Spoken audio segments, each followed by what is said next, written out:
Salam sejahtera Malaysia. Noh Omar, orang yang amat penting. Noh Omar, orang yang amat penting di Selangor.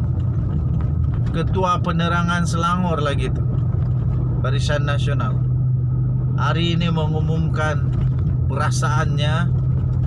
Dia umumkan apa yang dia rasa. Zahid Hamidi nanti kena jawablah. Zahid Hamidi kena jawablah nanti waktu pemilihan untuk parti. Pemilihan AJK parti terbaru kalau sudah bubar parti UMNO. Kita tengoklah nanti apa jawapan-jawapan daripada pemimpin-pemimpin parti yang sudah dicantas ini. Noh Omar salah seorang yang dicantas. Akhirnya Noh Omar buat pengakuan apa perasaan dia dan apa yang berlaku sebenarnya.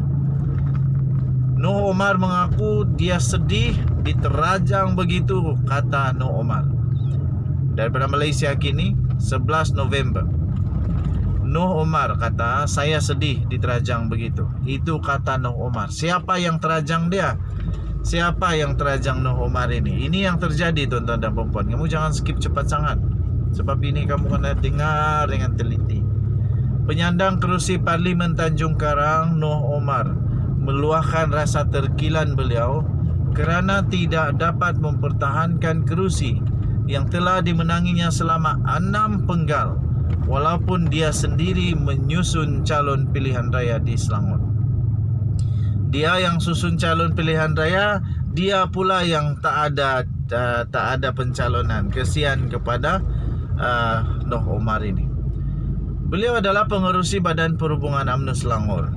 Itu turut berkata demikian dalam satu majlis ceramah perdana bersama dengan calon Parlimen Gombak, iaitu Megat Zulkarnain Omardin di Gombak. Kesian jugalah. Kesian dia. Kata Noh Omar, bila kita pilih calon bertanding, saya lihat Khairi Jamaluddin, Megat Zulkarnain dan ramai lagi mampu merampas semula Selangor. Tetapi bila saya susun kerusi calon, rupa-rupanya kerusi saya sendiri dicuri, katanya. Wow, ada konspirasi kah di sini? Noh Omar kasih calon Khairi Jamaluddin, sekali tengok dia pula tidak dicalonkan. Siapa yang ada puasa buat macam begini ni? Cuba kamu komen sedikit. Siapa dia? Mana tahu kita kenal dia. Noh Omar kata, bila saya susun kerusi calon, rupa-rupanya kerusi saya sendiri dicuri. Itu kata Noh Omar tahu. Okey, tanpa menamakan mana-mana pihak, Noh bagaimanapun akur dengan keputusan untuk mengenepikannya sebagai calon di Tanjung Karang. Kata Noh Omar, memang sedihlah agaknya bunyi Noh Omar ini. Tak apa, saya reda. Cuma saya sedih diterajang begitu, katanya. Tapi benda sudah berlaku. Saya tidak lari daripada perjuangan, tetap bersama PN. Katanya seperti yang dilaporkan oleh utusan Malaysia. Okey. Noh adalah antara nama-nama besar yang telah digugurkan daripada senarai calon bersama dengan beberapa lagi menteri kabinet, termasuk Anwar Musa dan Saidan Kasim. Tindakan mengejutkan itu dikaitkan dengan keretakan dalam UMNO antara presidennya Ahmad Zahid Hamidi dan Perdana Menteri sementara iaitu Ismail Sabri Yaakob. Noh yang digantikan dengan Ketua Wanita UMNO Tanjung Karang, iaitu Habibah Muhammad Yusof. Bagaimanapun sumber daripada UMNO berkata Habibah berdepan tugas berat kerana tidak mendapat sokongan padu daripada cawangan UMNO yang tidak berpuas hati dengan keputusan yang telah mengenepikan Noh Omar. Nah, di sinilah kita akan lihat apa perasaan akar umbi sebenar kepada Zahid Hamidi.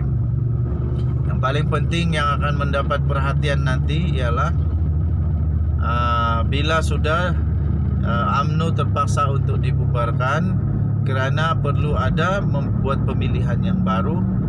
Kita akan lihat di sana apa kata akar umbi terhadap Zahid. Adakah Zahid akan dapat sekurang-kurangnya EJK memasak lagi lah ataupun tidak ada. Okey, so kita tunggu saja apa yang terjadi kepada Encik Zahid ini. Okey, so teruskan berkempen dengan sihat.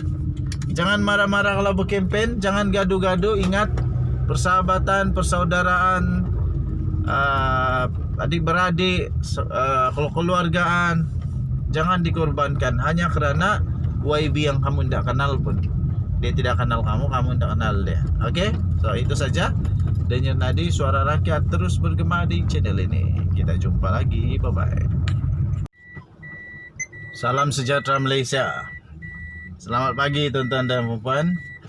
Kita memasuki fasa terakhir, minggu terakhir, hampir-hampir masuk minggu terakhir untuk pilihan raya bagi bagi kempen pilihan raya PRU 15. Paling mencuri tumpuan adalah Khairi Jamaluddin yang memang sekarang ini bolehlah dikatakan dalam keadaan yang kritikal dan bahaya.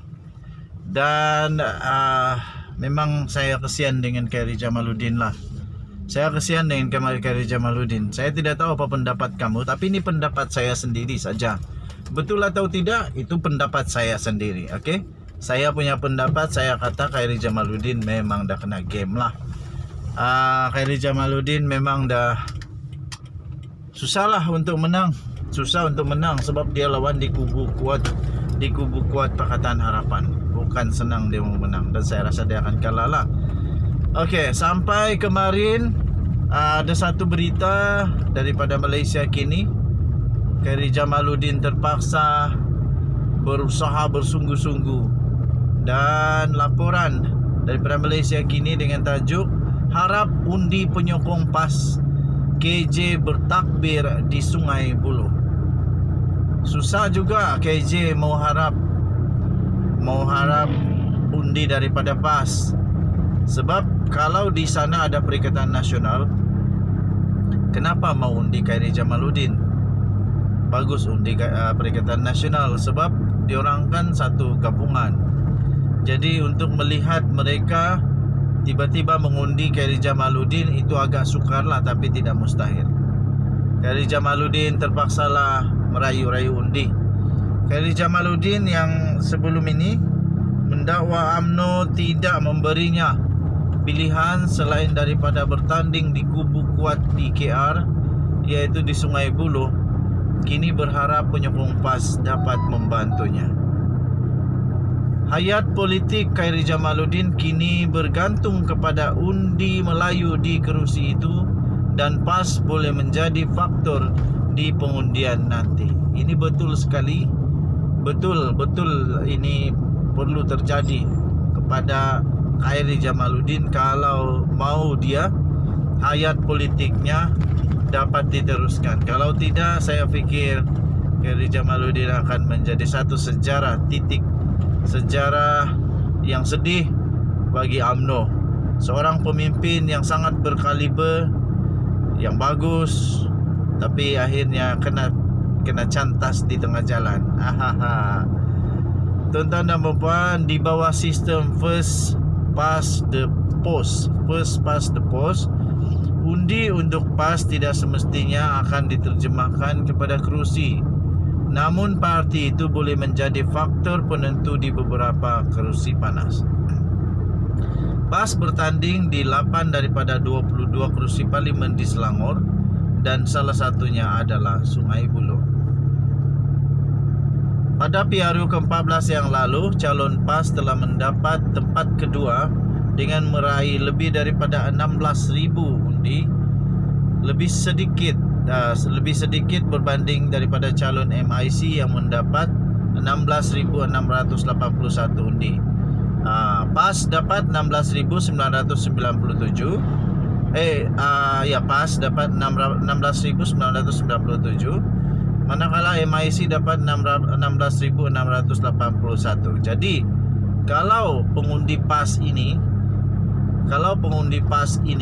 beralih dan mereka mahu melihat Khairi Jamaluddin menang di sana, memang satu ancaman besar lah untuk PKR. Tapi itu belum tentu terjadi dan sukar untuk terjadilah. Sebab PAS gabungan dia Perikatan Nasional, jadi mungkin dia akan sokong Perikatan Nasional. Jadi sekarang ini tuan-tuan dan puan-puan, Khairi Jamaluddin, kesianlah. Ketika ceramah pada malam Selasa yang lalu, Khairi Jamaluddin memang secara tidak bersembunyi lagi cuba untuk meraih sokongan daripada penyokong PAS dan menyifatkan parti itu sebagai BFF, yaitu best friend forever kepada parti itu. Okey, so apa pendapat kamu? Adakah Khairi Jamaluddin akan boleh selamat? Dia akan menang atau macam mana? Saya pun tidak faham lah. Sepatutnya yang heavyweight habislah pergi Sungai Buloh. Contohnya